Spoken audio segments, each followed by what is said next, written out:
Okay, hi you guys. This is a bit of an impromptu video. It's very late at night. I'm just in the middle of making myself a little midnight snack. But as I was making this snack, I came face to face with this fruit in my little kitchenette. And it reminded me of a little situation that I had a few days ago that was very chaotic and resulted in me almost blocking my airway. So I thought I would tell that story because it's very dramatic, maybe a little bit funny, but more importantly, it is a cautionary tale to anyone who's thinking of trying maybe a fruit that they've never had before, or this fruit in particular. I was looking at the name of it and it's called a persimmons or a kaki. I literally just typed into Google fruit that looks like an orange tomato. But yeah, it's called a persimmons or a kaki. Anyways, I had never tried one of these fruits before, but I saw a girl on TikTok like weeks or months ago who was cutting it in half and scooping it out onto a toast with cottage cheese. And I love cottage cheese, so I always wanted to try one of these fruits. I had no idea what they were called or where I could buy them.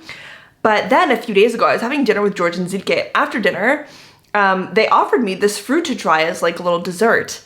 And I was like, yes, I would love to. I'm so curious. And so again, we cut it open, we scooped it out, and it was very ripe. Like, it was very mushy, and I knew that they had to be ripe to be eaten.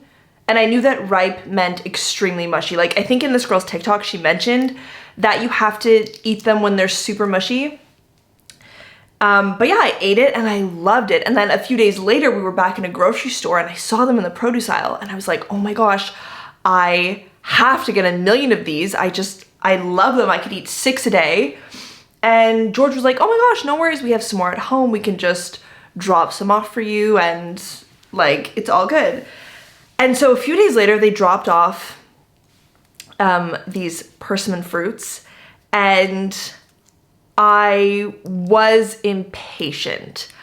Again, I knew somewhere in the back of my mind that you have to eat these when they're like super, super mushy. Like, it's not a little bit, it's very mushy. That's when you know it's ripe. But the one I had was like halfway there. And so in my mind, I'm like, what's the worst thing that could happen? So again, just like right now where I'm eating a midnight snack, the day that he dropped these off and that it was semi-ripe, I decided to do another midnight snack and eat, just like open this and scoop it out, because honestly, this fruit is so sweet and so good. And so I cut it open and I take the first bite, and immediately something is wrong. Immediately. It's not as sweet as the first one that I tried that was very ripe, but more than that, it was like making my mouth very, very dry. Like, I was chewing it and it was hard to swallow it because it just immediately dried up my entire mouth. And so yes, this was a red flag, and it crossed my mind to stop eating it and maybe throw it out. But I was like, you know, they just dropped these off. They're from their garden. I don't want to be wasteful. Like, you know, it can't be that bad. I'm just gonna finish eating it. And so I'm like trying to finish this half of the fruit because I cut it in half. I'm trying to finish it. And it is so hard. Like, the taste is not good. And it's like creating this weird situation in my mouth where it's like very dry. And I just stop. Like, after eating half of the fruit, I'm like, I cannot do this anymore. And I throw the rest out. Within 5 seconds, there is a stabbing pain in my throat, like stabbing. I knew there was something wrong. And so because it's late at night, I didn't want to wake George and Zidke up to ask them a question. So I called Jean and I told him, I was like, I don't want to scare myself. Can you Google this fruit? Can you Google like what happens if you eat this half ripe? What is going on in my mouth? Like, I need help. And the pain is getting worse and worse. Like, in my throat, it feels like this huge lump in my throat. And I'm worried that it's gonna swell and block my airway. I'm worried because I was trying to sip water and it hurt so much to swallow. Like, I was really scared. And then I start crying and I'm like, Jean, should I throw it up? Like, should I make myself, you know, throw up the fruit that I just ate? And he's reading and he's reading. He's like, I don't know, it doesn't seem that dangerous, but yeah, I guess if you can throw it up, maybe you should do that. I don't remember exactly what he was saying because honestly at this point I was like hysterically crying because of the pain and the fear of what was happening to my body. So I decided to try throwing up this fruit because I figured it would be bad if it sat in my stomach. And so I tried throwing up and a little bit came out. I'm sorry, I hope this isn't too gross or TMI. I'm sorry, you guys, but this is an integral part of the story. Basically, I tried to throw up and it was dry. Like, I had drinking literally probably a cup. I had choked down a cup of water with my throat feeling swollen. So I had recently drinking water. And as it's coming up, it's the most uncomfortable and bizarre feeling in the world because it's dry. Like, the food was coming up dry and you can just, like, I'm sorry to make you imagine what that feels like or the visual of that, but it was off-putting and I was very confused. And it was at that point that Jean told me, I don't remember exactly the specifics of what this fruit does. You'll have to look it up, but basically this fruit, if you consume it non-ripe, has properties or makes a chemical reaction that dries out your body, which is why it's dangerous to eat many of these that are unripe. Like, it would be bad if you ate like 5 unripe ones and it just completely dried out your whole body. But even just eating half and trying to throw up, I could tell that there was no liquid in my stomach. At that point, I still had this stabbing pain in my neck. So I called George and I'm like, George, I'm having some problems here with the fruit you gave me. I stupidly ate it non-ripe. Do you know what's happening here with my throat? And he was like, honestly, it's kind of the same thing as just eating like a banana or an apple raw. Like, there should be no problems. But he was like, okay, I'll look it up. I'll Google it. And he hung up the phone and he's there Googling like what's going on with my body. And eventually I end up like throwing up the fruit. Like, I can see it exit my body. So I'm like, okay, I have successfully removed it from my body. And I still had this like really bad neck stabbing pain. And I was hoping that it would go away. So at this point I could still breathe. I was breathing fine and I didn't have this in my body anymore. So I called George again and I was like, it's okay, like, don't worry, I'm fine. He was like, are you sure you're fine? I'm like, yeah, no worries. Like, I don't like to inconvenience people, so I'm never gonna be that person be like, well, actually, I know it's 1 a.m, but could we drive an hour to the hospital to get me checked out? Like, and I also didn't think it was that bad because, again, I could breathe and everything. It just felt really painful.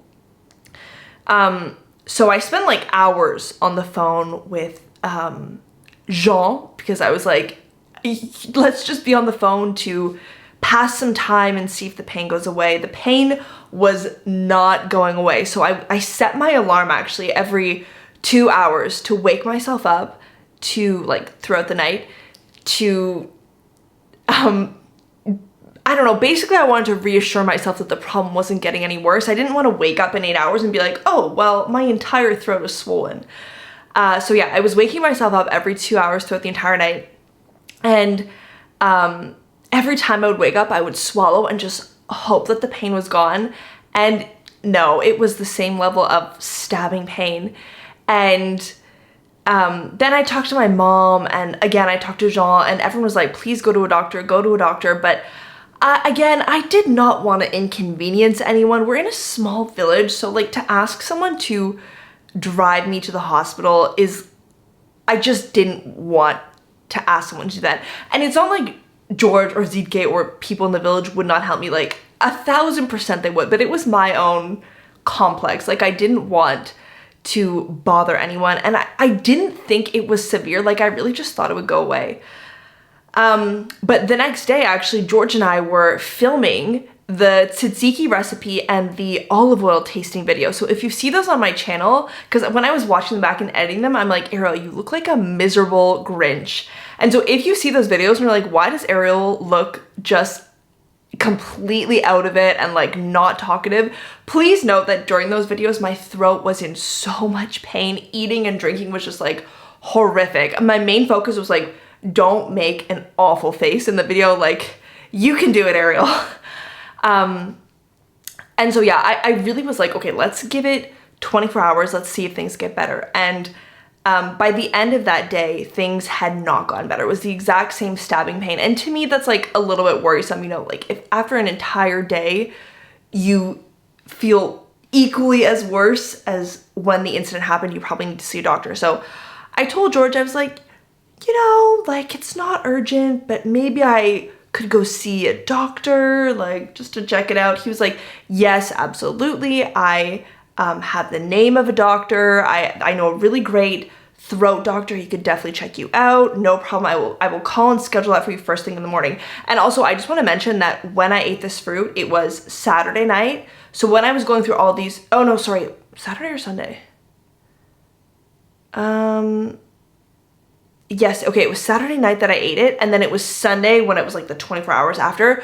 So it's like Sunday in a small village in Greece. Like, you guys, nothing is open on a Sunday. So I knew that I didn't want to go to like the emergency room. I knew I wanted to see a specialist doctor, like a throat doctor. So, and they aren't open on Sunday. So I was like, it's just in my best interest to wait, you know, until Monday.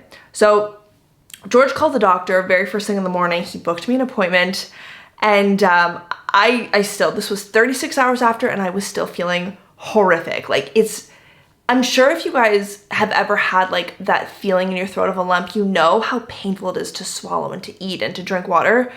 But yeah, I was still in a lot of pain, and I go and see this doctor who was amazing. This was what shocked me, is that the doctor was in the village, or the town called Irapetra, which is still like a relatively small town on an island, and I meet this like throat surgeon specialist. I'm like, this is amazing healthcare. And he was so good. He was so patient with me. He spoke English, which was really great. And he took a look at everything. He took a look at my neck, or my throat, sorry, my ears, and my nose. And it was with a camera. He was like, the old-fashioned way is to use the popsicle stick and look down, but now we have new technology. And he whips out this like long camera, and I'm panicked. I'm like, where are you putting that? How far down are you putting that? But actually the whole exam was not even painless. It was, I couldn't even feel it. But anyways, he takes this huge camera and he puts it down my throat, and he's like, look, like, let me show you. I'm like, sir, I think I will pass out if I looked and see this lump on my throat. Like, I did not want to know what it looked like. But he did my throat, he did my ears, which had some wax in them, and he did my nose. He's like, okay, honestly, everything looks fine. I want to replay the video footage and show you exactly what's up with your throat. He was like, don't worry, it's nothing serious. Like, you're not gonna die. And I'm like, okay, thank goodness. Because you know when you feel sick and the first thing you do is Google, okay? And the first 5 results from your Google search are always like, you know, extremely serious illnesses. And you just, going down that road takes you nowhere. So I was very relieved when he said nothing serious. And so he showed me my throat. He's like, yes, I can see there is an obvious irritation going on here. And he was like, from what you're telling me, this fruit that you ate, it is very likely that, and I can't remember if he said the acid from the fruit, like the chemical reaction from the fruit in my body, the unripe fruit in my body, or the stomach acid that came up when I swallowed this. But he said the acid, I think it was the fruit. The acid just really irritated the back of my throat, and that's why I felt this huge lump. But yeah, it was very reassuring to hear. He was like, it's gonna be fine. It'll either go away in, you know, 2 or 3 days, but I'll also prescribe you, I don't even know what they're called, anti-acid medication, like medication that stops your body from producing a lot of stomach acid. And I told him, I was like, I'm not a huge fan of taking medicine if I don't need to. If you think it'll go away in 2 or 3 days, like I would rather just wait out this pain. And he was like, yeah, don't worry, just take the prescription, and if you need it, fill it, and if you don't. And if you need to see me again, like my door's always open, just give me a call. So yeah, I don't even know what the point of this story is. I just thought, like, again, if you guys could have seen the actual trauma of my realization when my throat started to feel like seriously something was wrong, I was traumatized. So yeah, I think what this whole experience taught me is to always do your research before consuming anything that you don't know. Maybe you guys are gonna hear this story and be like, Arielle, you're so stupid. Like, what a dumb thing to do. You should have gone to the doctor earlier. Like, you shouldn't have eaten the fruit. You should have done your research. But yeah, I'm glad I'm okay. I'm very thankful for George, for my mom. And yeah, before you eat something you don't know, definitely do your research. Because can you imagine if I had also been allergic to this fruit and had this problem? Like, I don't even want to know what the consequence of that would have been. But yeah, that's my little story on eating my first persimmon fruit in Greece. I hope you guys enjoyed this. I hope it wasn't too dumb of a story for you to hear. Let me know what you guys think down below. Let me know if this has also happened to you, because I can't be the first person to eat this fruit, not when it's like perfectly ripe. Like, it was kind of mushy, you guys. I really thought it'd be okay. But yeah, let me know if that has ever happened to you. Thank you guys so much for watching. I'm gonna go back to eating my little midnight snack, and I have so much video editing to do as well that I think I'm gonna pull an all-nighter. I'm also gearing up to go back to Paris. I'll be back in about a week. So yeah, my brain is like jumbled over the place, but I definitely needed this quick little break to tell you guys this story. But yeah, that is all. Thank you guys for watching, and I'll see you in the next one.